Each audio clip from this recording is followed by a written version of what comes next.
Za chvíľu pôjdeš do basy. Ty pôjdeš do basy. Za chvíľu.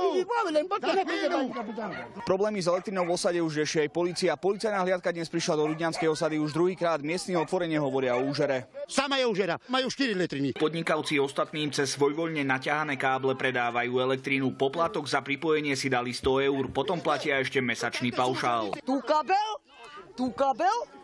kabel, či ten? 25 ľudí alebo 30 ľudí.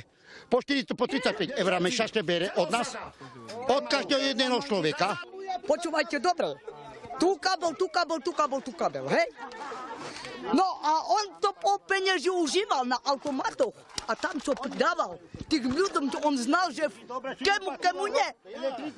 A čo spravu s peniežami? Takto je pripojených a závislých na prúde 31 ľudí, keďže im majitelia prípojných miest elektrínu vypínajú a zapínajú, ako sa im zapáči. Rozhádaných osadníkov museli upokojovať policajti. Viete, ide vyskakovať. To je jeho elektrina. On za to platí. Áno, platíš. Ale my to zadávame. To je naša elektrina, to je spoločná elektrina. Žiadnu elektriku nikomu nebudem dávať. A budem odvinovať to zadarmo, že ma odvinuje.